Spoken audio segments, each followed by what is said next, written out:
Authorities are beefing up mosquito control near the residences of 3 newly identified chikungunya fever patients.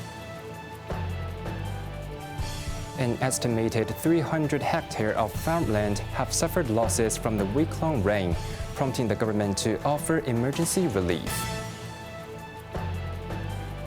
And US President Donald Trump threatens to impose a lot more taxes on countries buying Russian oil, hinting China, as its Liberation Day tariffs finally go live.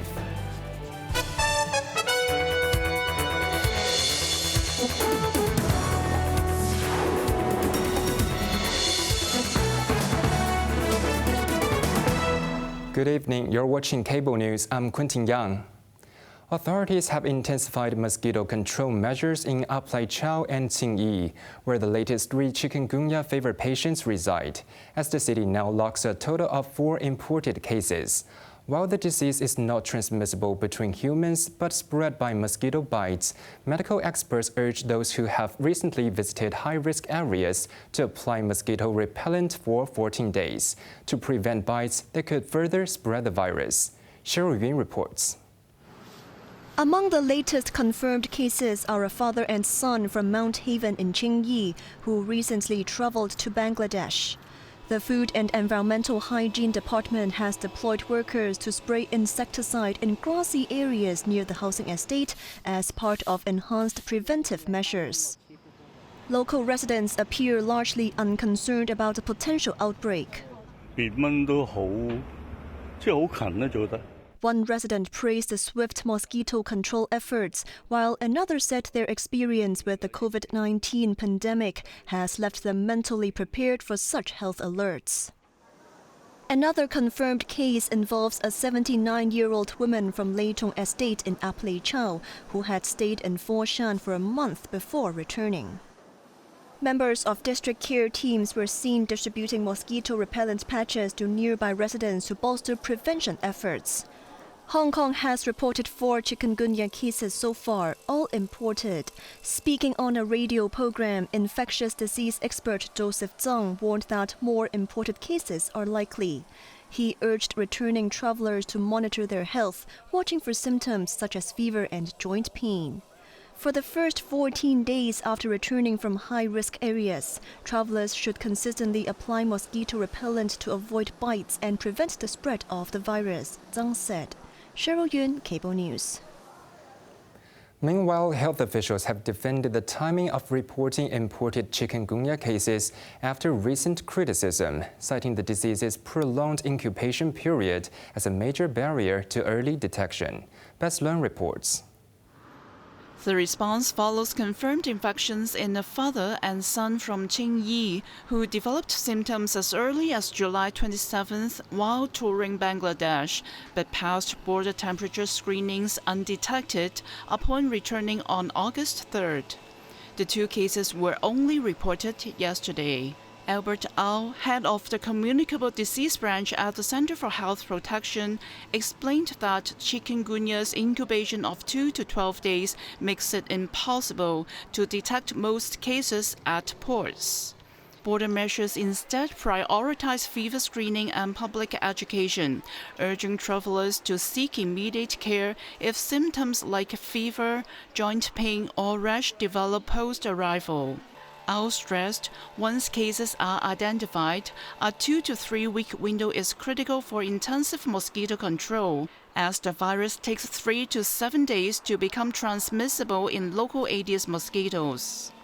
The CHP is now coordinating mosquito eradication within 250 meters of patients' residences to break transmission cycles. To enhance vigilance, the CHP has repeatedly alerted doctors to report suspected cases promptly. Family physician Lam Wing-Wo noted even patients without high-risk travel histories are now tested if symptoms match. Best Learn, Cable News. As farmers and fishermen are busy dealing with the aftermath of the week-long torrential rain that swamped the city, the Agriculture, Fisheries and Conservation Department is starting to accept applications for its Emergency Relief Fund, with the department estimating that 300 hectares of agricultural land across the new territories have been damaged. Jeremy Zhu reports. The move comes after the Hong Kong Observatory issued multiple black rainstorm warnings in recent days, with northern areas particularly hard hit. In Fanling, this farmland growing ginger and taro was completely submerged, destroying crops that take 7 months to a year to cultivate. The owner of the land said the damage could affect her income this quarter. She now faces weeks of cleanup work before replanting can begin. The farmer previously applied for relief after Typhoon Wipa last month and hopes to receive about $7,000 to cover the cost of fertilizers and farming supplies. Apart from farmlands, fishing vessels and aquaculture facilities have also bared damage to varying degrees. Affected farmers can now submit applications by September 15th at Yunlong government offices or online, while fishermen have until September 17th to file claims at Chansha Wan government offices or via the AFCD website. AFCD officers will then assess losses to farm structures, fish rafts, ponds, and crops before determining compensation amounts. Jeremy Zhu, Cable News. A landslide triggered by days of heavy rainfall has caused severe damage to homes in Guangzhou's Baiyun district, with the death toll rising to 2. Rescue efforts are still underway after authorities worked through the night to rescue trapped individuals. Jeremy Zhu reports. More than 150 firefighters were deployed using drones to assist with lighting during the overnight operation. The damaged houses were left severely tilted, and officials warned of possible further collapses. Rescue efforts were temporarily halted when loose soil continued to fall from the hillside, forcing teams to evacuate briefly and slowing down progress. The landslide occurred on Wednesday morning after persistent heavy rain, destroying multiple homes in a village and trapping several people inside. So far, over 600 emergency personnel took part in the operation, using live detectors, excavators, and other equipment to locate survivors.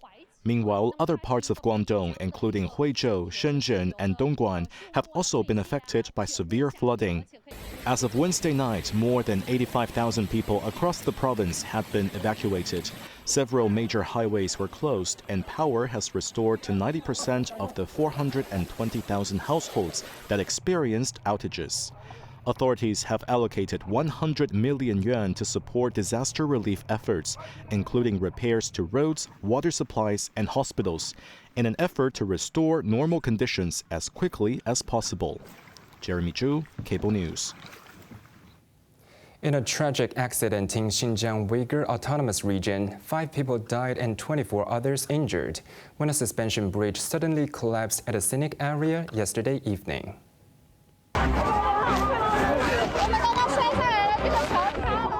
The accident occurred at around 6 p.m. in Jiangsu County's Xiata Scenic Area after a critical support cable snapped without warning.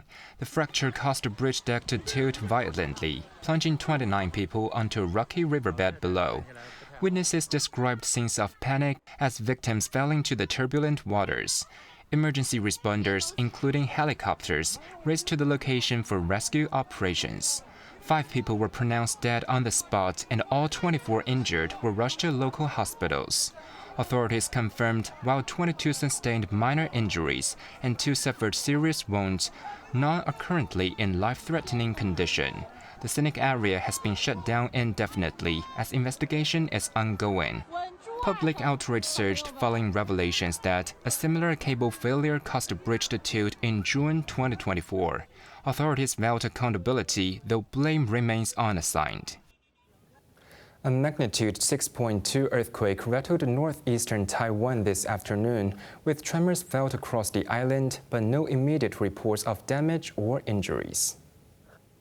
The quake struck at 3:45 p.m. local time, with its epicenter located roughly 129 kilometers east to southeast of Yilan County in the Pacific Ocean, and at a depth of 88.1 kilometers, according to the island's weather watchdog.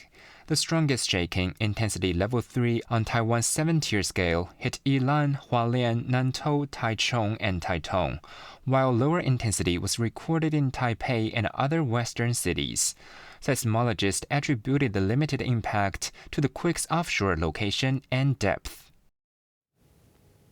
The United States' bold new tariffs on global trading partners kicked in today, sending increasing signals about how the White House uses tariffs as a geopolitical weapon. In the latest development of the tariff war, U.S. President Donald Trump imposed a hefty 50% tariff on India for purchasing Russian oil, while issuing a warning to China and other nations for doing the same. Cheryl Yun reports. With Trump's reciprocal tariffs in effect, many of the United States trading partners now face higher duties on their exports to the U.S., ranging from 10% to 50%, depending on whether they have struck a deal with the U.S. The White House also announced an additional 25% tariff on India, bringing the total to 50%, effective August 27th.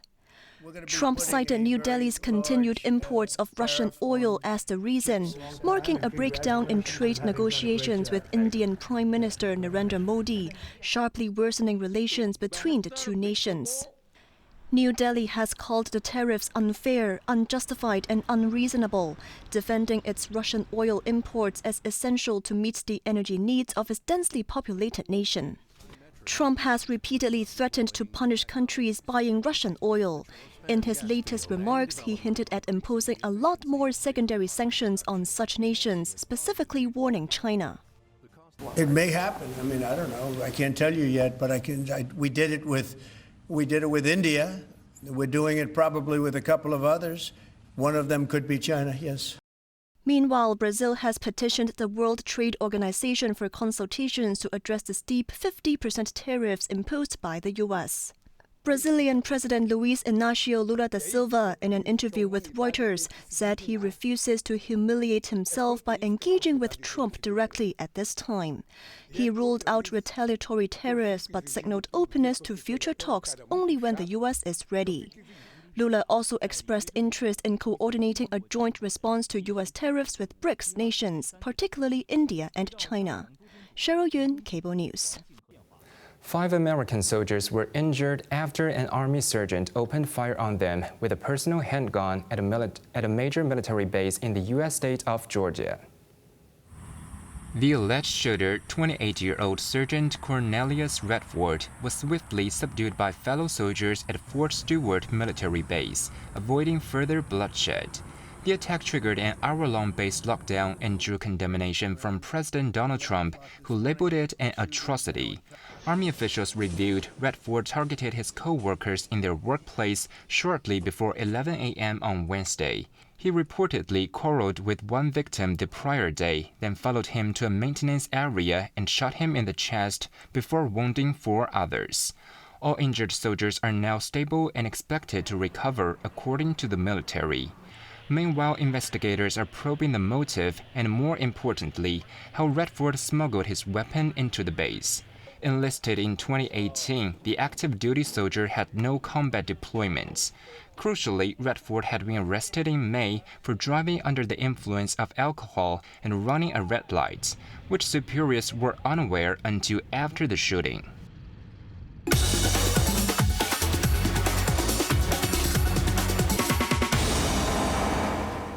Now let's take a look at the stock market. The Hang Seng Index ended the day up 171 points. Top active stocks of the day: Tencent was down $1.50. Alibaba was up $2.50. Pop Mart was up $1.80, and SMIC was up 40 cents. As the clock of a tariff truce with the United States keeps ticking, China's exports growth in July strongly beat market expectations, while imports surprisingly rose their highest leap in a year. In U.S. dollar terms, exports climbed 7.2% in July from a year ago, customs data showed, exceeding market consensus of a 5.4% rise.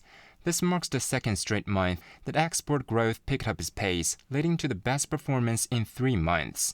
Meanwhile, July's imports unexpectedly kept its upward trend, rising 4.1%, accelerating the 1.1% rebound in June in its first growth of this year, and marking the biggest jump since July last year. Economists had forecast imports to fall 1%. Outbound shipments to the Association of Southeast Asian Nations continue to be robust, rising by 16.6% year-on-year. Exports to the European Union gained 9.2%, while shipments to the United States saw an extended drop, falling by 21.7% after a decline of 16.1% in June. On to the weather now. Mainly fine, very hot during the day. Temperatures will range between 28 and 33 degrees. And that's our news tonight. I'm Quentin Yang. Thank you for watching. Good night.